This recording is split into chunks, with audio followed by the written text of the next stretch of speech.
A significant number of studies have been devoted to the transatlantic slave trade, but paradoxically, the issue of the Eastern and Trans-Saharan slave trade organized by the Arabs remains unknown. It even seems deliberately ignored. Yet the Arab slave trade, a major component of African history, lasted more than 13 centuries. It began in the early 7th century and continued in one form or another until the 1960s. Scholars have christened it a veiled genocide, attributing the tagline to the most humiliating and near-death experience slaves were subjected to, from capture in slave markets to labor fields abroad and the harrowing journey in between. In Mauritania, slavery was officially outlawed only in 2007. The deportation of Africans to the lands of Islam was structured around two main roads: the maritime traffic between the coast of East Africa and those of the Middle East on the one hand, and the trans-Saharan caravan traffic on the other. In the eastern part of the continent, Arab raids affected an area comprising the Horn of Africa, East Africa, and the Great Lakes region. Slaves captured during bloody expeditions were then transported by sea from enclaves situated on the eastern coast of the continent, between present-day Somalia and Mozambique, to the shores of the Red Sea and the Persian Gulf. Zanzibar would serve for centuries as a hub for this traffic. In West Africa, the Arab slave trade encompassed a vast region from the Niger Valley to the Gulf of Guinea. This traffic followed the trans-Saharan roads. The crossing could last up to 3 months with a high mortality rate due to the dire conditions of the trip. Listen to this testimony of the German explorer, Gustav Nachtigall. The Pooh children of the Black Countries seem to meet death here, at the last stage of a long, hopeless, and painful journey. The long journey accomplished with insufficient food and scarce water, the contrast between the rich natural resources and the humid atmosphere of their homeland and the dry and anemic air of the desert, the fatigue and the privations imposed by their masters and by the circumstances in which they find themselves, all this has gradually ruined their young strengths.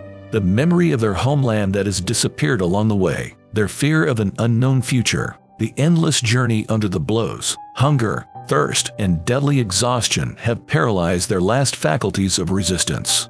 If the Pooh creatures lack strength to get up and walk again, they are simply abandoned, and their minds slowly fade under the destructive effect of the rays of the sun, hunger, and thirst. The Arab slave trade was characterized by appalling violence, castration, and rape. The men were systematically castrated to prevent them from reproducing and becoming a stock. This inhumane practice resulted in a high death rate. 6 out of 10 people who were mutilated died from their wounds in castration centers. The Arab slave trade also targeted African women and girls, who were captured and deported for use as sex slaves. According to the work of some historians, the Arab slave trade affected more than 17 million people. In the Saharan region alone, more than 9 million African captives were deported and 2 million died on the roads. This despicable phenomenon was legitimized by Islam, as Christianity would later condone the transatlantic slave trade. For example, the Tunisian Arab historian Ibn Khaldun, 1332–1406, wrote that the only peoples to accept slavery are the Negroes, because of their lower degree of humanity, their place being closer to the animal stage.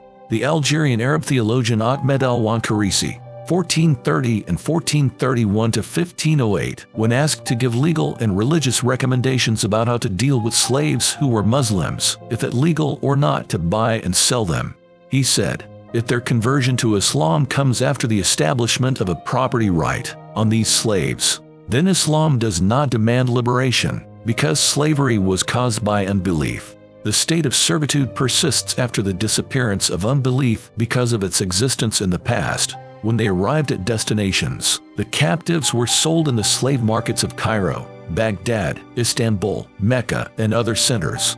These slaves played various roles in the economy of the Muslim world. They were used as servants, harem keepers, laborers in fields, mines, and hydraulic yards, and as cannon fodder in armies.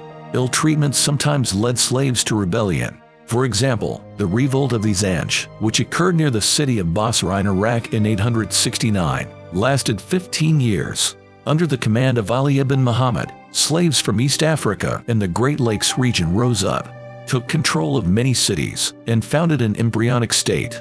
They were defeated only in 883. The Arab slave trade had a tragic impact on the evolution of African societies. Some areas were completely devastated and depopulated. Welsh explorer Henry Morton Stanley, 1841 to 1904, was a horrified witness of this traffic. He wrote that after the depredations of the Arab traffickers, the black blood flows toward the north, the equator smells corpses. The Arab slave trade also promoted the development of racialist and essentialist theories that view blacks as inferior by nature. In many Arab countries, this racism still exists. For example, the same words are used to describe Africans, blacks, and slaves. The Arabs raided sub-Saharan Africa for 13 centuries without interruption.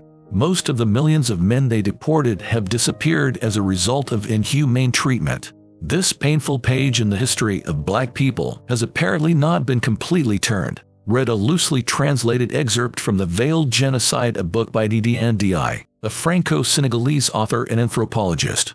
And even as Europe, one of the key players in the African slave trade, abolished the practice hundreds of years ago, and the United States officially ended it in 1865, Arab countries continued the trade, with majority ending it late in the 20th century. In Malawi, slavery was officially criminalized in 2007, with mentions of some Arab countries currently being involved, albeit clandestinely. Even as the rest of the world realized the harm slavery did to an entire continent and made a declaration to abolish it, the Arabs protested it, and it took a lot of international trade and revolt by the slaves for them to end it.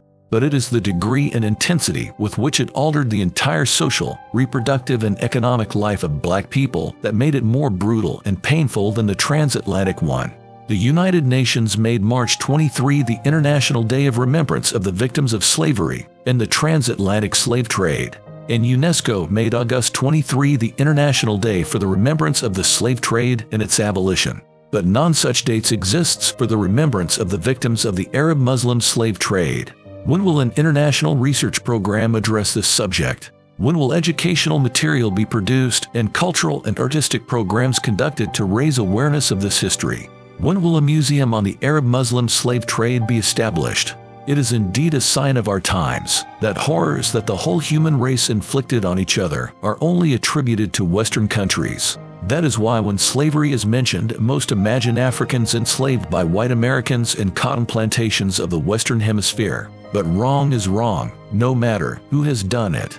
It's easy for us today to condemn those who bought and sold other human beings as livestock, but for most of human history, no one thought anything was wrong with enslaving other people. So, condemning Arabs and Muslims of the past for what they did is not to say Arabs and Muslims alive today are in some way responsible for what their forefathers did.